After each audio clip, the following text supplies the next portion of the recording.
Good afternoon, everybody.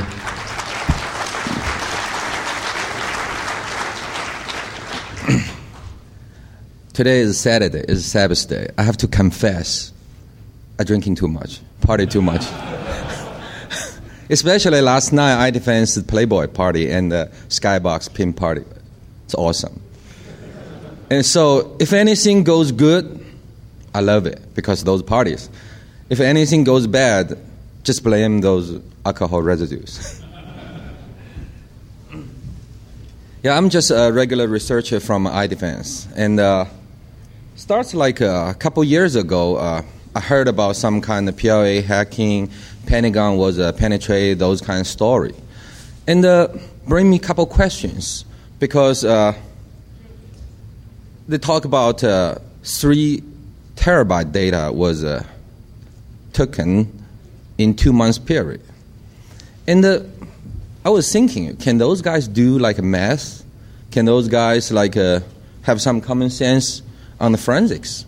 So since like the speaker was like Pentagon senior, so I think maybe something true. It's just curiosity.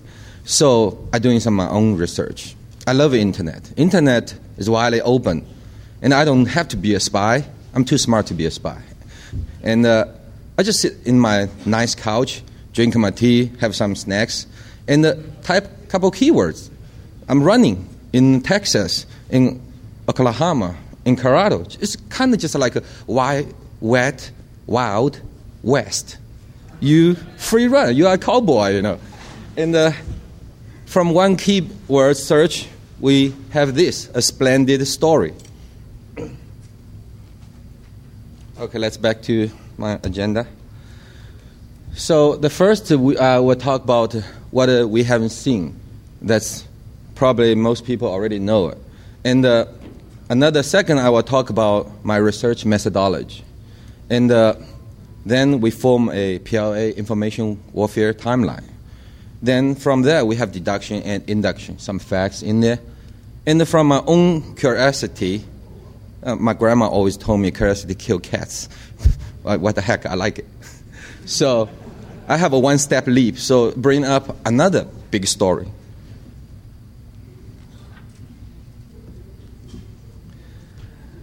Okay, this is the timeline for PLA information warfare from 1997 to 2009. And it looks ugly. It is. Sometimes truth is ugly. When you cut everything to pieces, you know, just like Michael Jackson, the nose fall out, the air fall out. It is ugly. But thank you. Yeah. And this ugly picture gonna come back forth a couple times. So what Western Hemisphere is, first we see Titan Ring. That's a code name, and go Google, go Wiki. It's a larger scale of intrusion. In the last couple of years, Germany, UK, couple Western countries starts accusing PLA doing the hacking for the government sites. And they say they have evidence. Okay, I didn't find online, but, well, that's they said. And there is India National Laboratory. They have intrusion. And a couple Human Rights Congress was crying about their box was hacked. And a couple DoD contractors like Raytheon and Lucky, whatever, whoever, you guys know. Just you guys didn't tell the media, you know. You guys gonna lose contract. And Pentagon, yeah, every day 14,000 times scan, 3 terabyte, whatever. And the Navy barracks, NASA, Indian government. It's interesting. And after we see this, we'll have a question whether PLA did. So based on this question, there is a yes or no. Some people just say very confirmed, PLA did. Some people ask a question, how, why, when, what kind of method, whether really PLA did. Maybe this is deceive and decept. So It's kind of like a set. It has a subset. It has attributes within it. You have to fulfill those criteria to make the statement true. So when you say PLA did, whether this relates to state sponsor, definitely PLA is a state unit. The entity must be they to do it. They did, but not necessarily. Sometimes under their own will. So whether it's state sponsor, you still have to fulfill the set. All those attributes have to be true. So there is many gaps within it, and it's beautiful digging, beautiful internet browsing. First, I found out that's a PLA barracks. Soldiers, they have the capability, physical infrastructure, they have everything. Provide for them, they can browse on the internet. They can go through their barracks, go to everywhere. And so they have the infrastructure, they have the capability. And this guy was a little hacker for 5-6 years. And right now he's in PLA, he's an armor police fireman. And he has the ability to do so. So, question before I start everything is whether they're under the order to do so. That's very important. Whether they did it just for fun. That's very important because it forms different conclusion. If a soldier with his uniform or a soldier without uniform, how to identify his status? That brings different conclusion. Several soldiers with uniform, several without uniform. And I love U.S. You love Cambodia. You love Romania. He loves China. The patriotism is same. And I got influence from CNN or ABC. You got an influence from Tokyo News. He got an influence from, I don't know, whatever news. It's the propaganda. Whatever we received, whatever we following, the same. And so another thing is called acquiescence.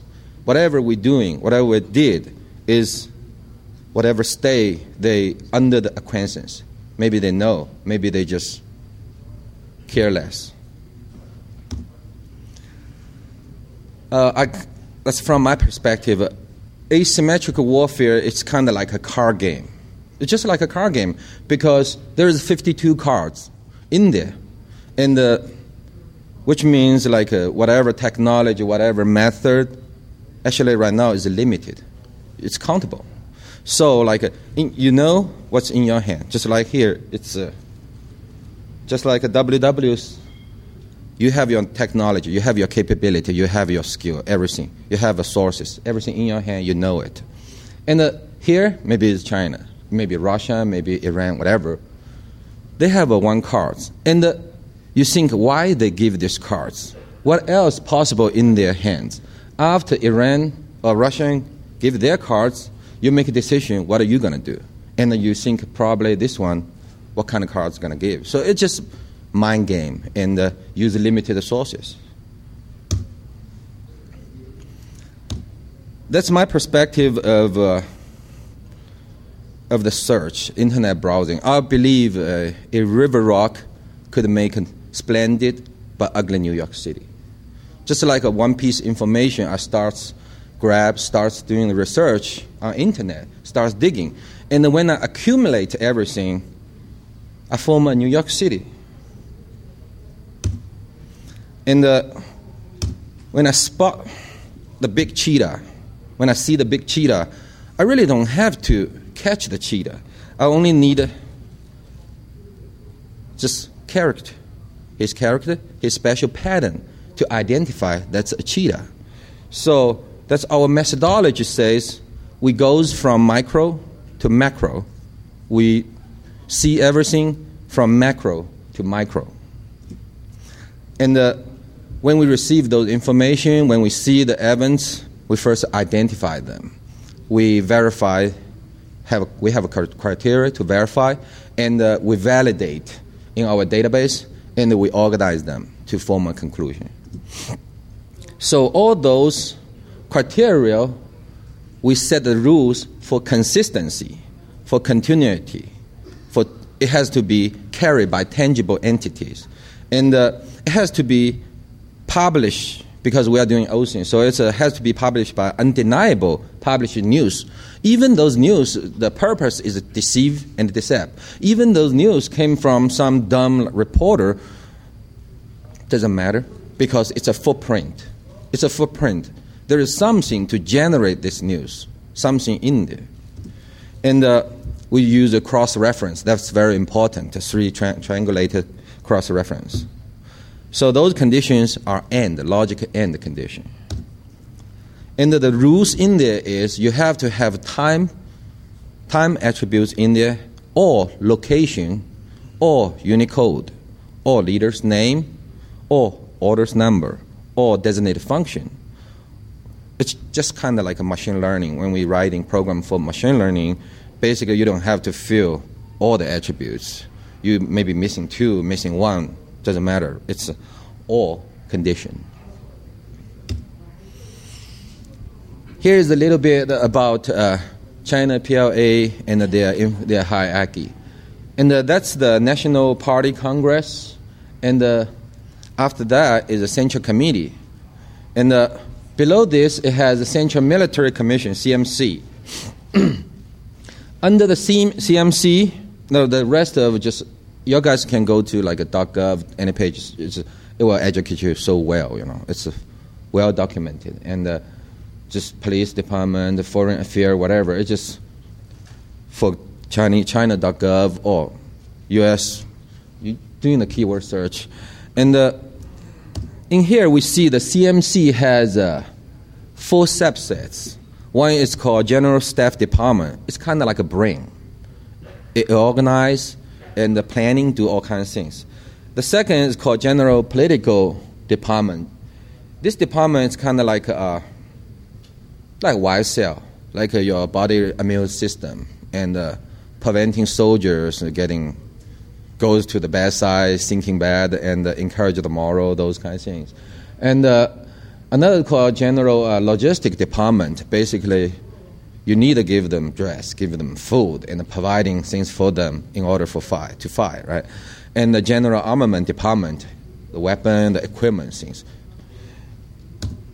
So that's a GSD, it's a function. It's a brain, organizing, leading, commanding, action, training, military affair, whatever, those just their function. That's a PLA force structure. There is 7 regions, north, east, northwest, and the Beijing region, and the east region, Nanjing, southeast, and the southwest. And recently, they just reshuffled the cards, and they seems to change a couple of regions, mix with some, and reduce 1 or 2. And Air Force, same, Navy, same. 2nd Artillery, it's a missile unit. And Ground Force, they have active soldier about 500,000. Armed Police Force, about 1.5 million.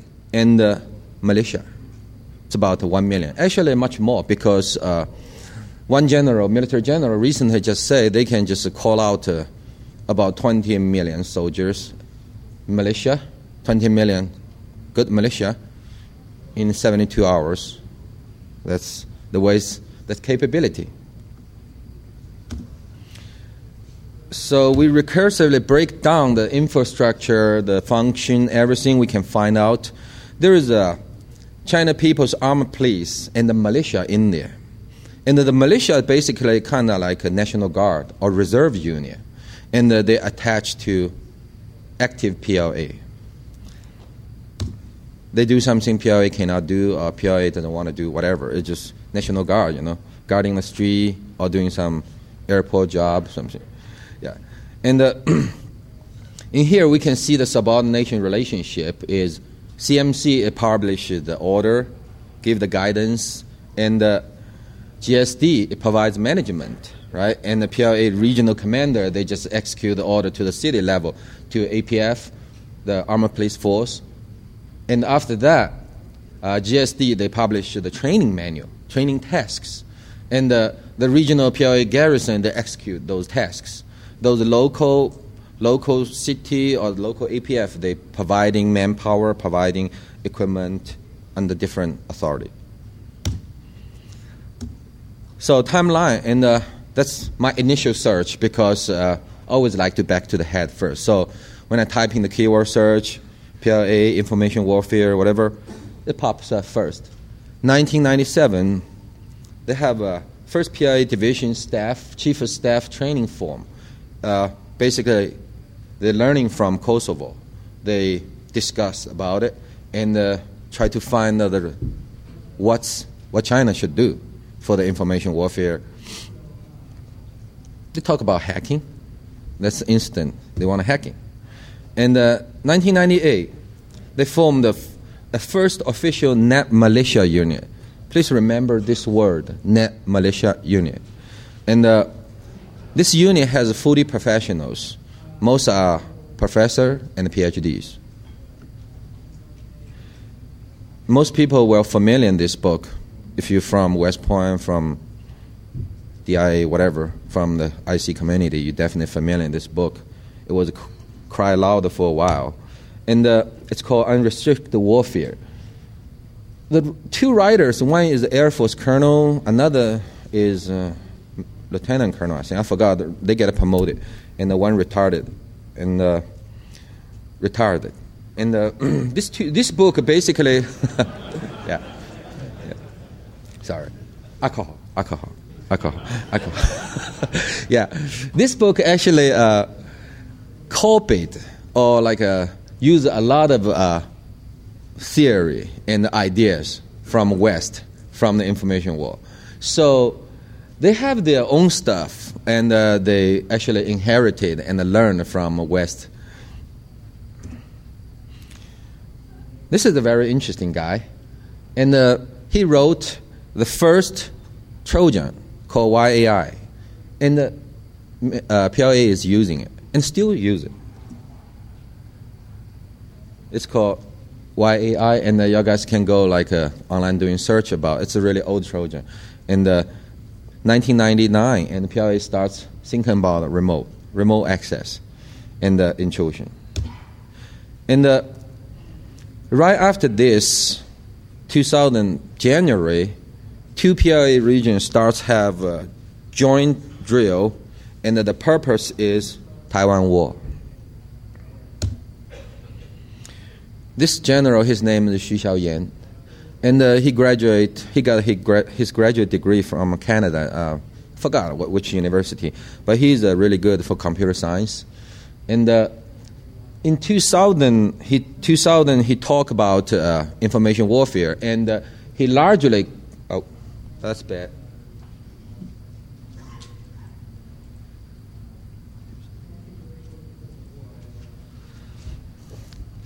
In December 2000, the General Staff meeting, he talked about unrestricted warfare. He largely quote words, phrase, or idea from unrestricted warfare.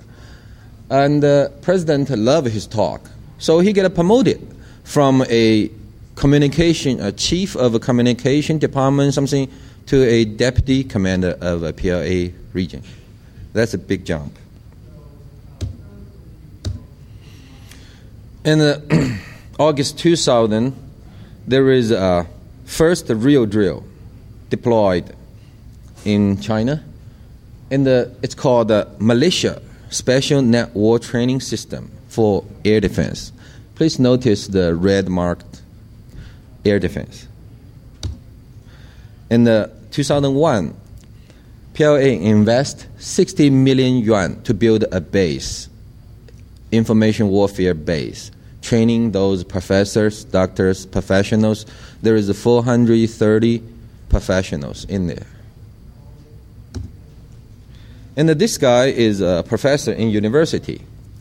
And he's leading a couple of female militia, net militia groups. In 2001, his proposal called Air Defense Emergency Alternative Plans was accepted by PLA. And under this plan, there is 60 masters and the professors work on it. 2002, two cities start to exchange and study from each other about their experience, whatever they think. That's just experience exchange. 2002, there is one unit, and they tested, it's called air defense mass switch. Basically, they adapt the air defense system, the military system with the civilian system, and they testing the capability, testing all the capability for the whole system, air defense system.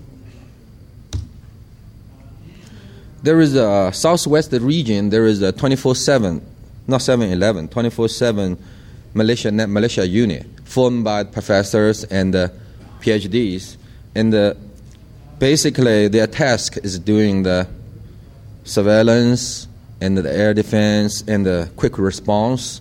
They even build a platform, so everyone has a laptop. They can jump on the platform anytime, anywhere, 30 minutes, they can do it. 2002, a couple of PLA generals, they inspect different labs, the network offense and defense labs. 2002, they invited a couple of civilian instructors, civilian hackers, and to teach them how to hack, and use the Trojan called Glacier. It's a very famous one. I used it before too. Yeah, so let's back to the ugly picture. That's all the events. All the events happens during that time period, and you can see it starts the book, starts talking, starts the book, and starts the Taiwan drill, and starts some active drill, and starts the Trojan, and starts a training base. There is a promotion. There is a base right here, and there is a couple university involvement. These are the net militia units, and those are the unit members. They pledge the loyalty to the party, to the PLA. And there is selection. The criteria for those people is you have to be above 25 to 26, and below 45. And there is some kind of order, really weird. You have to above 1.53, 5 feet 6 inches, something like that. just very interesting. They have a kind of criteria for this, and that's the field training and the field inspection for those guys. You see the heavy box for that. See the heavy CRT for that? I don't know. Probably they don't have enough money to buy wireless. Yeah.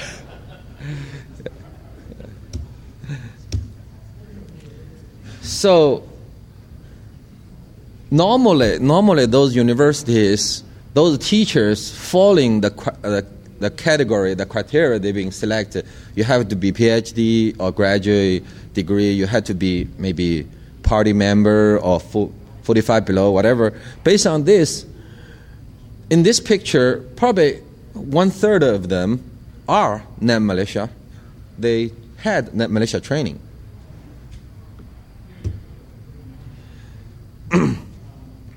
In 2003, Nanjing PLA region starts outsourcing their war commanding center to universities. And usually, you see, we bomb manufacturer, we bomb air base, we bomb whatever military base, but we never bomb university. They put it in university, and those university stay with the civilian residence area, so it's good, safe. And 2003, some a senior net militia, he's back to his university to teach those junior guys how to use Trojans. And in 2003, a couple state-owned enterprise, they starting act as wartime commanding center. Just like we see, they put a commanding center in university, so you won't bomb it. That's Lord's mercy. And you put it in state-owned enterprise that's so big, and you can't just destroy so much. You can't destroy it. in 2003, end of 2003, they purchased the new equipment for network and for the network offense and defense. They're doing the test. A couple of regions starts doing the joint test. In 2003, there is an operation code name called Frontier Guard 230, and it's a joint operation. The purpose is for air defense, and net militia was heavily involved. Starts 2004, they start purchase new space surveillance and the radar system. 2004, GSD published order. The order given to most of the cities, task them to form net militia unit, and it has a function, it has designation, it has task, whatever drill related. It's just very clearly ordered. You need a net militia unit. And May, they start an institute called Air Defense Officer Institute. That's their badge. By end of 2004, Guangzhou PLA, they start doing the special recruiting for computer science PhDs and the masters. And the PhD, the bonus is 30,000 Chinese yuan, and the master is 20,000 Chinese yuan. And the GSD published the net militia performance review and appraisal. By end of 2004, they have a training and a drill integrate to the real war track. Okay, little stop right here. Last time, actually, people asked me a question about why you highlight or you put those air defense words 7 times. And anyone recognize this one? Go ahead. You have a question? That's one of our birds. It's a stealth bird. It's Chinese.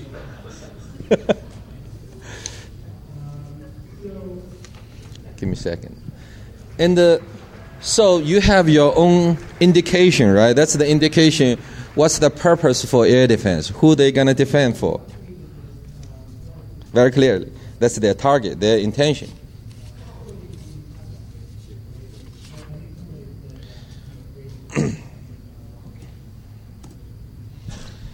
In April of 2005, there is a large-scale emergency order to form a national militia unit, net militia unit. So that's I found out a really weird criteria. You have to be 5 feet 6 inches taller, and you have to look neat, and whatever. It just seems like doing the show, for a soldier.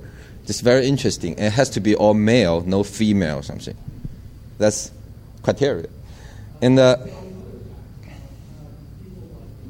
that's the mixed the air defense team and some I forgot, some kind of fiber related team. I just forgot that. Yeah, and in the same time they start intelligence units for information collection and translation related multiple units. And those are girls, translation or intelligence. Probably girl doing that better. And the PLA and the PAF starts recruit hackers, recruit good computer science people in different universities. That's back to a very interesting story. Anyone heard about the Jingwei? Okay. iDefense developed a guy called Wiki Rose, and this guy was at the beginning he was a regular hacker, but accidentally he win the competition. He became the first class in PAF, Network Offense Defense, the drill. So they sent him to intensive training, the boot camp, for 1 month to doing all kinds of hands-on training. And he came back and he get paid. So he formed a team called NCPH, Network Crack Program Hacking. And they released the rootkit called Jingwei. I'm sure like some people just don't want to raise the hand and say you know it or you heard about it. But that's like caused us a lot of problem. And the iDefense tracing everything back found out that's him, that's his team, found out his box, everything. And we published the whole story to the community. So after that, Times kind of follow him to where he lives and expose this guy too much. So PLA just think, since you are exposed too much, we just dump you. So right now he's back to university doing his graduate study. But in China, living is tough. So right now he's doing the underground things. He's selling the credentials. He hacking the games, those online games. And he has a really weird habit, those habit in his leisure time. As a male, he likes dressing. He likes cosmetic things. It's really called a wicked rose. Yeah. In the 2005, end of 2005, there is national emergency drill structure. China integrate all the airport, harbors, hospital, gas stations, surveillance system into the emergency drill, and those telecom infrastructure was under it. In the 2006 May, there is an air defense drill and exchange. Everybody learning and experience it, and they're doing the exchange. So that's another picture. In here, seems like not many activities for the hacking things. It's all like universities, recruitings, and school related.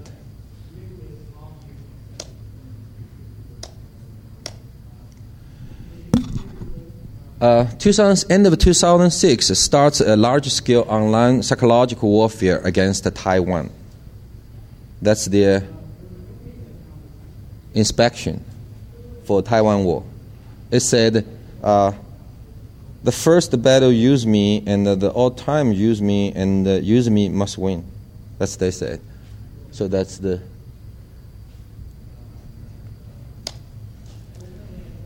...2007...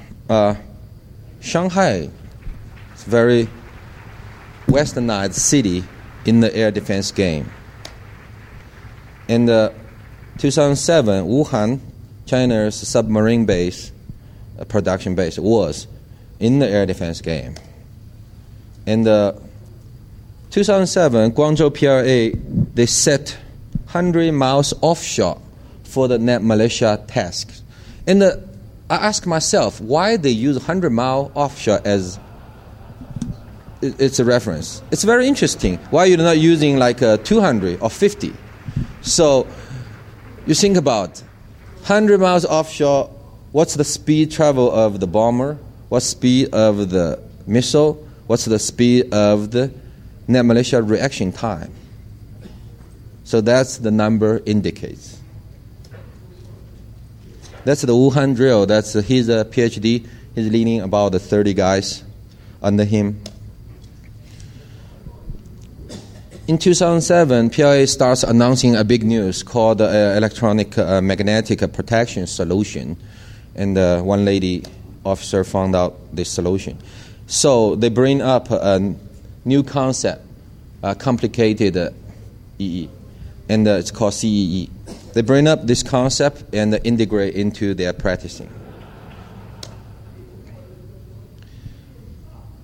Then it's interesting. We start from a network hacking, and suddenly we jump to tank regiment. Just kind of jumping too much. Bear with me, follow me. And if you're not following me, bear with me. Yeah. And the tank, as a tanker regiment, to travel 1,000 miles, it takes a lot of logistic support, a lot of time, and you can't get away from the satellite surveillance. It's just too much. And why it has to be 1,000 miles? That's another numbers. Just like say, why is 100 miles offshore? Why is 1,000 miles maneuver under the CE? So which means they have a long way to go, right? In the 2007, PLA starts purchasing from west they start purchasing, free purchasing, use hackers to purchasing those helicopter-related information. It's a 10-ton helicopter, so it's good for land combat. And 2008, it's a Shenyang PLA region. They have a drill. The purpose is use Trojan to change logistic requirements and the data to cause confusion. And then EMP destroy the motherboard and the wireless function modules and the landlines. And then finally, radio stations.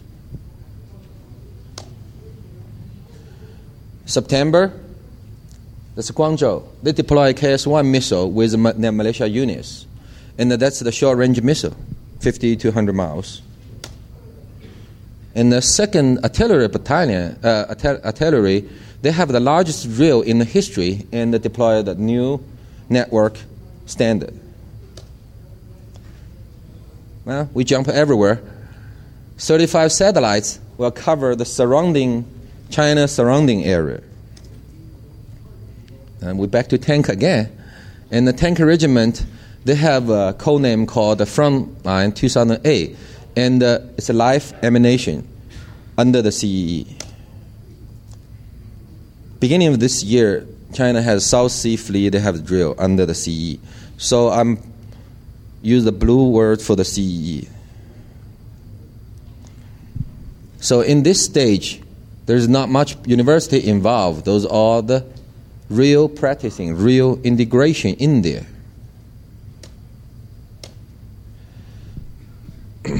Okay, let's see the small animation. The original starts from here. The 2 PLA region, then they move to the Chengdu, then move to Guiyang. That's the first stage is the red, second stage is blue, third stage is green.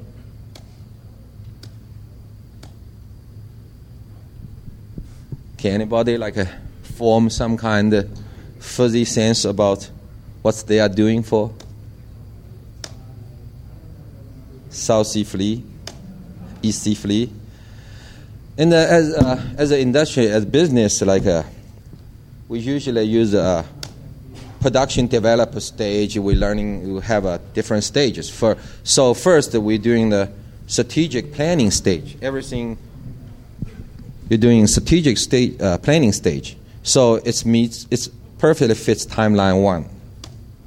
And after that, you have a research stage. That's timeline 2. Production define, that's stage 3. Project management, timeline 4. You industrializing everything, timeline 5. Implementation, timeline 6. And dissemination, timeline 7. And you go to a new circle, prepare for CEE. So that's the spiral mode for everything. Basically, you understand the requirements, you go to design a system, then you build it in the stage, then you test, evaluate, final released. And the following a PPT I insert from my boss, and Rick, he's a PPT, PowerPoint guru, and I like it. It's really good, and that's his credit. Okay. Why you love that lady? Okay, it starts in 1997. It starts here. They have a discussion. It's a rapid prototype, and it's in 2009.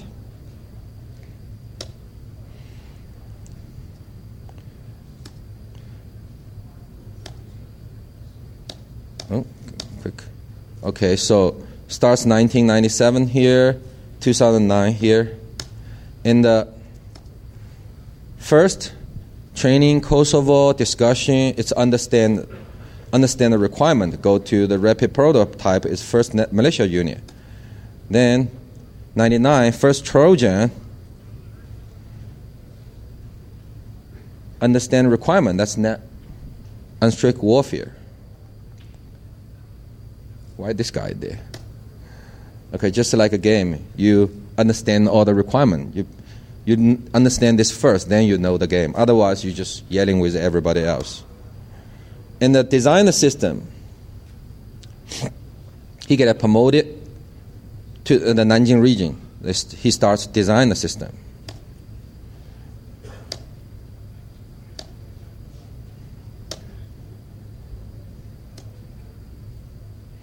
That's the Air Defense Institute. They build it into different stages.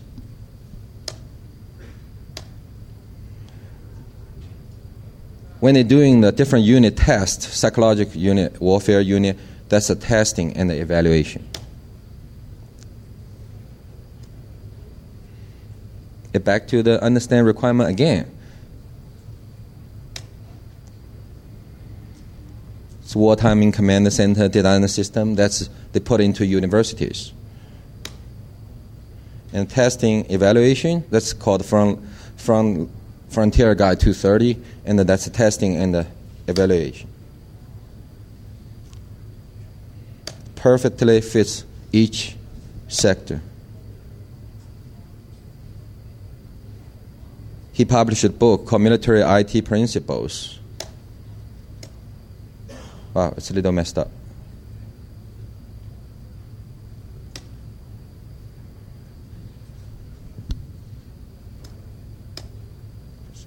Okay, so final release, EMP. That's a final release. We can see the quick prototype, their target is Taiwan.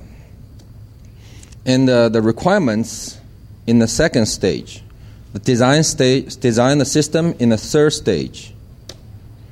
Building different units into the different operation. That's the stage 4 and 5. Test 6 and 7.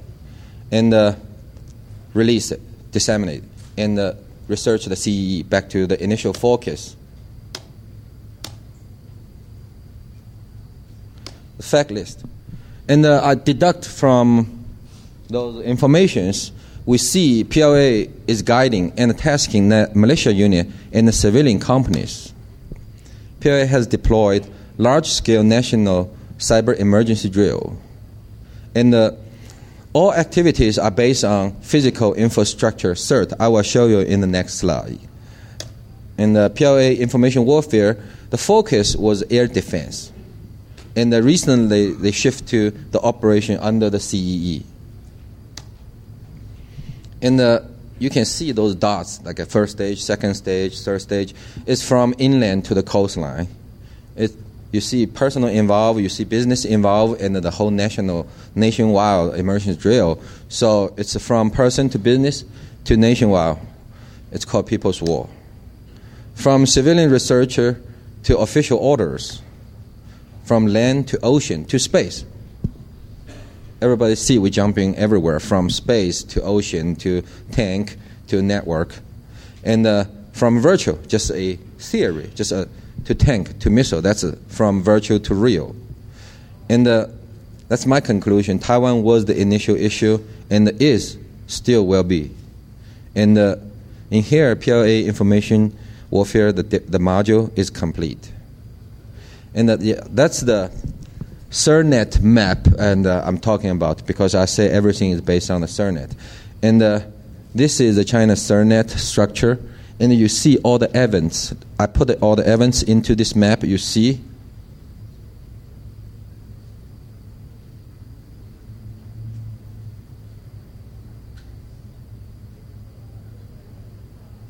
Perfect. Oh, hold on. It perfectly fit. They're practicing on this structure. It's a China Education and Research Net, because that's IPv6 is running on this net.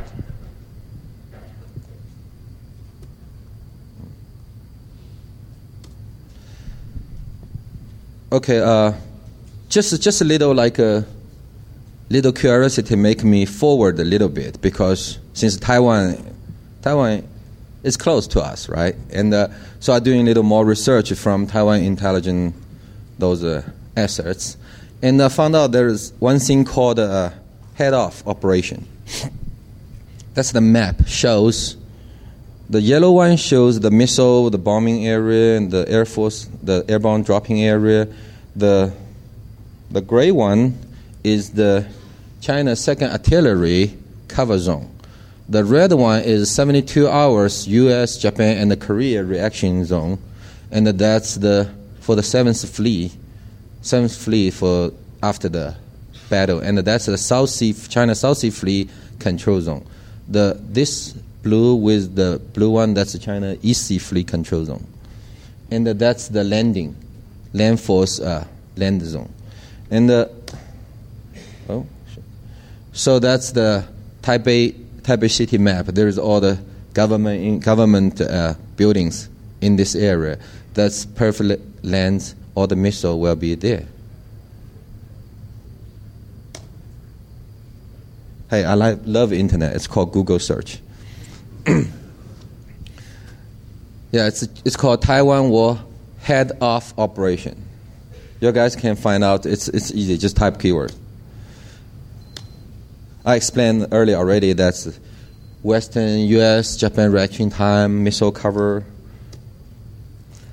And following just my own observation, and I'm really love the curiosity. It's bringing you so much good things. And most of my information just from internet, sitting on the couch, drinking and typing, find out. And 10% maybe just talk to some reliable sources and tell me some story. And following things, you may just, you have to have some kind of character or to digest this, because you have to have some kind of investigators, special sense, very sharp sense to do it. And when you think it, you put everything together, you have to have a kind of like a robot. That's what I'm doing, the AI writing for a robot. The robot thinking, you have to fill all the slots and doing machine learning things. And you can't give up. You can't be a quitter. You have to be a tank saber run. You have to penetrate. You have to all the way to the end. And you have to serve, or you have to treat those information like a Disney kitchen man. Basically, doesn't matter where you came from, who you are, I'm serving you with a professional attitude, with a neutral ground. So it takes passion, takes expertise, takes neutral thinking, takes effort, time to digest it. I found out that this information, they've been practicing 107 millimeter rockets. And the same thing, why use 1 millimeter 7 rockets? Why it is a battalion size? Why it's on the beach? It's just very normal question for a normal person, normal researchers. And put everything together, find the principle, find the facts. That's the size of the 107 millimeter rocket. And find out the land craft for China armies. And you see this, the size, the capability, you calculate 1 battalion. And when PLA doing the simulation, they focus on the landing parts. Why they're not doing the jungle parts? Why they love to doing the landing parts? It must be some kind of purpose for landing. And they have diesel AIP. And since if anyone remember, there was incidents happens. One China diesel submarine raised up really close to U.S. Aircraft carrier, and kind of say, "Hi, Dom, I'm here." And those a U.S. submarine was really shocked. They penetrate their defense line. And that's the good parts of the diesel AIP. It's really quiet. You can't detect, hard to detect. And it's cheap. So China increased the order to produce those submarines. Wuhan and Shanghai increased the order for the submarine. 30 kilometer anti-ship missile. So that perfectly fits the picture, the head off. Because when you measure the distance between the coastline to Taiwan coastline, that's perfectly fits the zone. And the ship, whose ship in there? Wow, they're getting serious about after nuke action. And how many countries has these capabilities?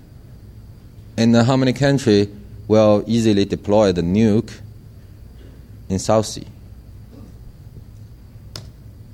And they use thousands jets, bombers. And some jets are really old, grandma level jets, and some are very fashion jets. They mix them together doing a deep inland combined drills. And why they use those old like jets, really old, like grandma level, and what's the purpose?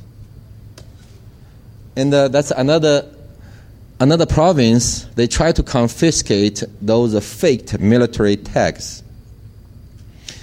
In China, military, there is a lot of toll road on the highway. It's a really bad thing because I can drive from East Coast to West Coast, I pay nothing. I drive from south to north, I pay nothing. But in China, the highway is you have to pay every time. And the military tag give you a privilege. You can go through those toll roads free and quicker than everybody else. And so those smuggling people use fake military tags mixed with military convoy to get their, save the money or can get some good stuff, sneak in. And it will harm or damage the operation. So they take those tags away, catch them, and keep their operation clean. Why put a WiMAX on the top of Everest? I don't know. They want to help Indians something, but I know they hate each other. And that's, if anybody remember, that's last year, there's the Indian government was crying about the Xiaotian.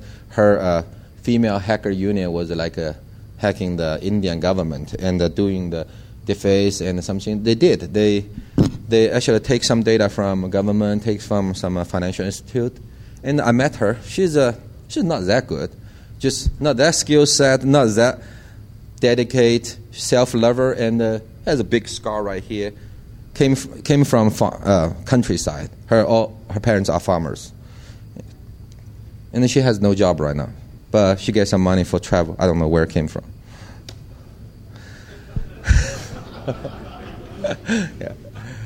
Yeah. 210. By end of 210, China said they're gonna deploy 35 satellites, and they will cover. And by next year, 2011, they will have a space station. So let's check this.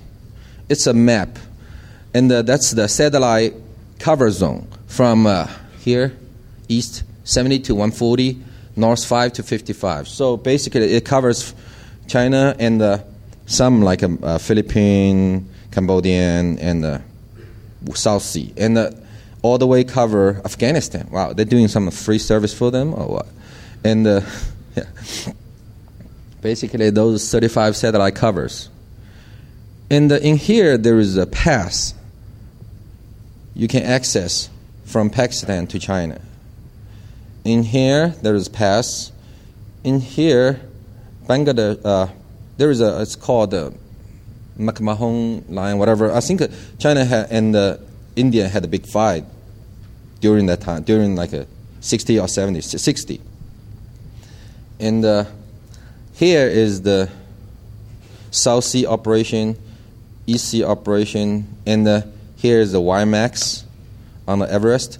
Here is the military tag, fake military tag. That's the nuke operation. That's the what's the name? 107 rocket. Yeah, that's China that they can deploy 500,000 soldiers and 1,500 tanks and 900 jets into that area really quick. See, that's the tank maneuver. We talk about the tank maneuver. 1,000 miles. That's the distance for 1,000 miles. So it's if you're doing the cover zone, it covers basically covers this area. That's another Frontier 230 drill. It covers another maneuver. That covers this area. That's the EC Flea. That's the Nanjing, another drill. So you see the purpose of this is the focus is still by the coastline, and they have some kind of surveillance and protection in this area. I just read the news, like when a couple of China generals talk about that China has no real war since like 50 years ago with the U.S. And the soldier needs practicing. Wow, sounds really cold-blooded.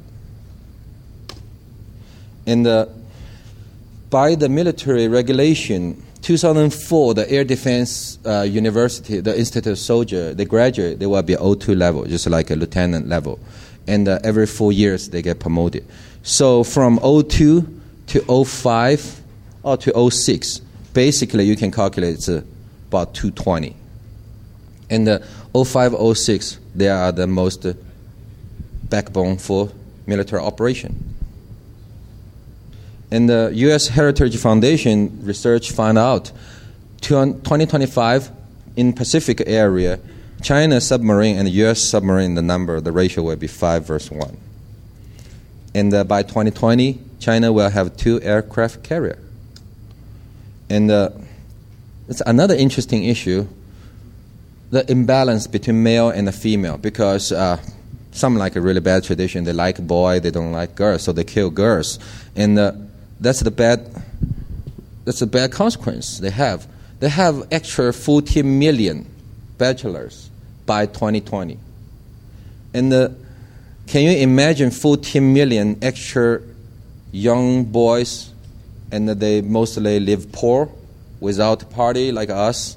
And what's the best solution for them? Waste them.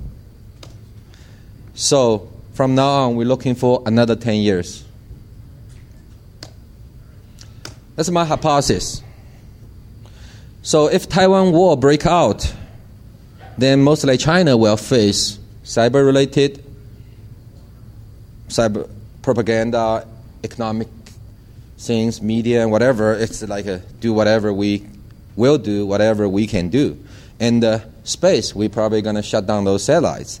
And we'll have regular airstrike, regular airborne landing, whatever, those things. And ocean, we have a Pacific Fleet in there. And maybe we'll have like a special task, land insertion or backstabbing from India. And so all the policies, all the movement China made starts making sense. It's counter all those operations. Great Firewall against the propaganda, media penetration, and IPv6. CN route. China was applying for the .cn as a route for so many years. Satellite quick launch. They can launch 12 satellites in 20 minutes. And the air defense, CE, more diesel submarine, satellite cover zone, deal with the Indian. Everything starts making sense. That's just my one-step leap. Probably too much. And I conclude. I finished my today's speech. And if you have any questions, we can answer by the lunch. Thank you.